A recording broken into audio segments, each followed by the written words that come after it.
안녕하세요, 케빈입니다. 오늘은 돈을 모을 수 있는 소비 습관에 대해서 말씀해 드리려고 합니다. 저는 이 소비 습관들 덕분에 연봉 2,400으로 시작해서 지금까지 4억 이상을 모을 수 있었습니다. 자신 있게 말씀드릴 수 있는 것은 소비 습관이 안 되어 있으면 돈을 아무리 벌어도 돈을 모을 수가 없어요. 가끔 잘 나갔던 연예인들이 돈을 못 갚았다던가 아니면 사기를 쳤다던가 하는 기사들이 가끔씩 나오죠. 그건 소비 습관이 안 돼서 저축을 못 하는 거예요. 가지고 있는 돈을 그냥 다 써버리는 것이죠. 그리고 소비 습관은 말 그대로 습관입니다. 처음에는 좀 힘들 수 있지만 익숙해지시면 자연스럽게 행동하실 수가 있어요. 첫 번째로는 필요와 욕구를 구별하실 수 있어야 합니다. 예를 들어서 설명을 드릴게요. 지갑이 필요해서 사야 하는 상황이에요. 그때 필요한 것은 돈을 넣을 수 있는 지갑이고 구찌 지갑은 그냥 가지고 싶은 욕망이에요. 그리고 차가 반드시 필요해서 사야 하는 상황입니다. 당연히 벤츠를 살 이유가 없어요. 그냥 벤츠를 가지고 싶은 욕구가 있는 거죠. 물론 명품이 주는 가치가 있긴 하지만 명품이 필요해서 사는 경우는 거의 없습니다. 명품은 그냥 가지고 싶은 욕망이에요. 예를 하나 더 들면 신발이 사고 싶어요. 그러면 가지고 있는 신발이 낡아서 바꿔야 하는 것인지 아니면 신발이 많지만 그냥 가지고 싶은 것인지를 생각해 보셔야 합니다. 당연히 후자는 그냥 욕구이고요. 살 필요가 없는 것이죠. 그래서 단지 가지고 싶은 욕구 때문에 필요 이상의 돈을 쓰는 것은 아닌지 생각을 해보셔야 합니다. 그래서 무엇인가를 사기 전에 스스로에게 질문을 한번 해보세요. 이게 정말 나에게 필요한 것인가? 그걸 깨닫고 나니까 장식품 같은 예쁜 쓰레기들은 더 이상 안 사게 되더라고요.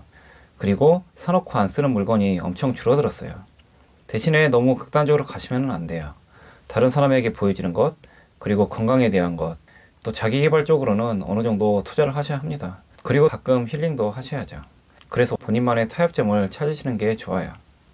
저는 몸에 닿는 물건은 좀 비싼 것을 쓰고 있어요. 그래서 키보드, 마우스, 이어폰, 헤드폰, 모니터 등은 좀 좋은 것을 쓰고 있습니다. 추가로 드리고 싶은 말씀은 어차피 물질에서 오는 행복은 오래 가질 않아요. 생각해보시면 뭔가를 사서 굉장히 기뻤다가 한두 달 지나고 그냥 무덤덤해진 경험이 있으실 거예요. 심지어 샀다가 몇 번 쓰고 그냥 처박아 두는 경우도 있죠. 그래서 소비를 하시기 전에 욕구를 구별해내는 습관을 꼭 들이시면 좋겠습니다. 다음으로는 충동구매와 보복성 소비예요. 충동구매는 사실 마케팅에 당할 때가 있어요. 1+1을 한다던가 아니면 할인을 좀 크게 해서 정신을 못 차리게 만드는 것이죠. 이것도 사기 전에 필요한 욕구를 한번 생각해 보세요. 내가 과연 이것을 잘 쓸 것인가? 또는 필요한 것인가? 또는 두 개를 사서 내가 이걸 다 유용하게 쓸 것인가? 이렇게 한번 생각해 보시면은 충동구매는 확실히 줄어들 수 있습니다. 그리고 보복성 소비는 너무 힘들게 일을 했거나 아니면 스트레스를 크게 받았을 때 보복적으로 소비를 하게 되는 것이에요.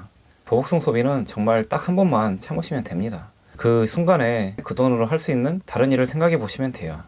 당연히 나중에 훨씬 더 좋은 곳에 보람있게 쓰실 수가 있습니다. 저라면 그 돈으로 좋아하는 사람들과 맛있는 음식을 먹으면서 즐겁게 시간을 보낼 것 같아요. 마지막으로는 습관성 소비가 있는지 한번 점검을 해보세요. 큰 돈이 아니라서 습관적으로 조금씩 지출하는 비용이 있을 수 있거든요. 대표적으로는 아침이나 점심을 먹고 나서 마시는 커피가 있죠. 하루에 3,000원을 지불한다고 하면은 한 달에 9만원이고 1년에는 108만원을 쓰시게 되는 거예요. 습관성 소비를 한번 점검해 보시면 생각보다 큰 돈을 아끼실 수가 있습니다. 그리고 늦잠을 자서 택시를 타고 출근하는 분들을 좀 봤었어요.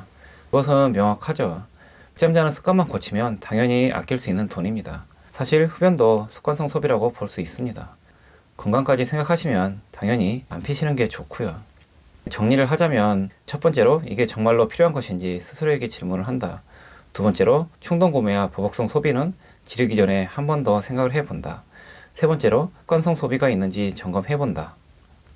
이렇게 한번 적용해 보시면 소비 습관을 확실하게 고치실 수가 있을 거예요. 습관이 되기 전까지는 최대한 안 쓰는 습관을 한번 들여보세요. 그리고 과하지 않은 선에서 조금씩 조절해 보시는 것을 추천드립니다. 너무 구질구질한 거 아니냐라고 생각하실 수도 있어요. 하지만 정말 필요한 곳에만 소비를 한다고 생각을 하시면 됩니다. 그리고 소비 또는 물질에서 오는 행복과는 다른 미래를 위해 돈을 모으는 행복도 꽤 크거든요. 이 행복을 꼭 느껴보시기를 바라겠습니다. 오늘 경험은 여기까지고요. 도움되셨으면 구독과 좋아요 부탁드리겠습니다. 질문은 댓글로 부탁드릴게요. 감사합니다.